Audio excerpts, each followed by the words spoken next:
Thank you so much అండి. And ఇప్పుడు ఆర్యన్ గారు మీ గురించి స్పెషల్గా మాట్లాడాలి. సమాంత గారితో ఎంతో కాలంగా వర్క్ చేస్తూ ఇప్పుడు ఆవిడ ఫ్యామిలీ కూడా అయిపోయారు. అమ్మో ఎమోషనల్ అవ్వకండి please. What a great journey. We are very very happy to have you with us. మీ ఎక్స్పీరియన్స్ ఇప్పుడు వైజాగ్ డిస్ట్రిబ్యూటర్గా. వైజాగ్ వేసుకోండి అమ్మా కొంచెం గట్టిగా. Thank you everyone. ఏం మాట్లాడాలో ఎలా మాట్లాడాలో నాకు తెలీదు, కానీ మాట్లాడతా. ఇంతవరకు నా లైఫ్ ఎలా ఉందో నాకు తెలీదు, కానీ ఈరోజు ఈ స్టేజ్ మీద ఉన్నా అంటే అంతా మా దేవత. 16 years బ్యాక్ ఆ టెంపుల్లోకి వెళ్ళిపోయాను. ఆ టెంపుల్ నుంచి బయటికి రాలేకపోతున్నాను, ఎందుకంటే ఆవిడిచ్చే ధైర్యం, ఆవిడిచ్చే సపోర్టు అంత గొప్పగా ఉంటుంది. ఆ దేవత అనేది లేకపోతే నేను ఇక్కడ లేను. నన్ను చాలా సార్లు చేయబట్టుకొని పైకి తీసుకొచ్చింది. ఆవిడ గ్రోత్తో పాటు నన్ను కూడా గ్రోత్ చేసి ఈరోజు ఈ స్టేజ్ మీద పెట్టింది. ఆవిడ్ని నేను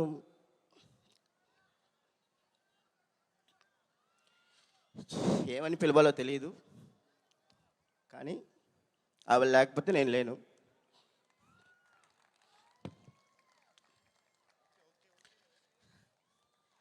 ఎంటైర్ మై కెరియర్కి ఆవిడే అమ్మ నాన్న అన్నీ నాకు. ఆవిడ లేకపోతే నేను లేను. Thank you ma'am, thank you for your support.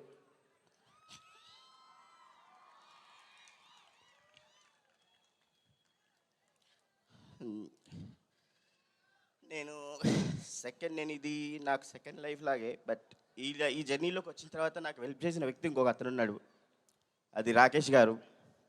ఆయన నన్ను సపోర్ట్ చేసే విధానం, ఒక బ్రదర్గా నా పక్క నుండి నువ్వు చేయగలవు చెయ్యి అని చెప్పే విధానం, అంత గొప్ప బ్రదర్ నాకు ఉంటే బాగుంది అనుకున్నా, కానీ నా లైఫ్లో అలాంటి బ్రదర్ నాకు వచ్చాడు. Thank you so much Rakesh అన్న. అలాగే హిమాంగ్ గారు సార్, నాకు తెలుసు మీరు ఈ సినిమా గురించి ఎంత కష్టపడ్డారో. నేను చూసిన హిమాంగ్ గారు వేరు, ఇప్పుడు చూసిన హిమాంగ్ గారు వేరు. ఆయన టెన్షను అస్సలు చూడలేను నేను. ఎందుకు బాస్ టెన్షన్ పడకండి, అన్నీ సక్కంగా అవుతాయి అని చెప్పేవాడిని. సో బాస్, ఈ జర్నీలో నేనేం తప్పుగా మాట్లాడినా, తప్పుగా ప్రవర్తించినా ఐఎమ్ రియల్లీ సారీ. కానీ మీరు ఇచ్చిన సపోర్ట్ మాత్రం ఎప్పటికీ మర్చిపోను, ఎప్పటికీ మీకు రుణపడి ఉంటాను.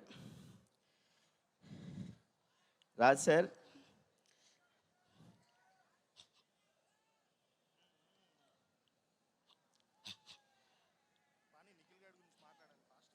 మీరు వచ్చిన తర్వాత లైఫ్, మీరు ఇచ్చిన సపోర్టు అది ఎవరు ఇవ్వలేరు, ఎవరు కూడా.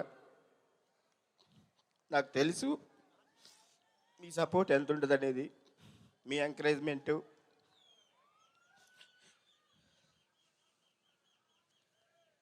I'm so proudful sir. మీలాంటి వ్యక్తులతో నేను వర్క్ చేస్తున్నందుకు ఐఎమ్ రియల్లీ హ్యాపీ. మా బంగారాన్ని మీరు బంగారంలా చూసుకుంటున్నారు, దానికి నేను చాలా రుణపడి ఉంటాను సార్. ఒక సినిమా రిలీజ్ అవుతుందంటే ఆవిడ పడే టెన్షన్ మీకు ఎవరికి తెలియదు, చాలా టెన్షన్ పడుతుంది. ఆవిడకి అంత ప్యాషనిక్గా ఉంటుంది, అది నాకు తెలుసు. ఐఎమ్ రియల్లీ థ్యాంక్ యూ రా సార్. నందిని మ్యామ్, మీరు చేసిన సపోర్ట్ కూడా ఎప్పటికీ మర్చిపోను మ్యామ్. ఈ 16 years జర్నీలో మీరు కూడా ఉన్నారు. ఈ జర్నీలో మీరు చేసిన సపోర్ట్ కూడా నేను ఎప్పటికీ మర్చిపోలేను. Thank you so much ma'am. మా మేడం అందరూ బాగా చూసుకోండి. ఆవిడ బాగుంటే మనందరం బాగుంటాం. ఆవిడ బాగుంటే అందరినీ బాగా చూసుకునేది, అందరిని ఇది చేస్తుంది. ఆవిడకి అందరు లైఫ్ ఇచ్చే వ్యక్తే, కానీ ఎవరిని ఇది చేసే వ్యక్తి కాదు ఆవిడ. Thank you everyone. Thank you so much Aryan గారు. వి అండర్స్టాండ్ ఎంతో కాలంగా ఆ జర్నీ కొనసాగుతుంది కాబట్టి కొన్నిసార్లు ఎమోషన్స్ బయటికి రావడం కరెక్టే. ఫ్యామిలీ అని ఎందుకన్నారో అర్థమైంది.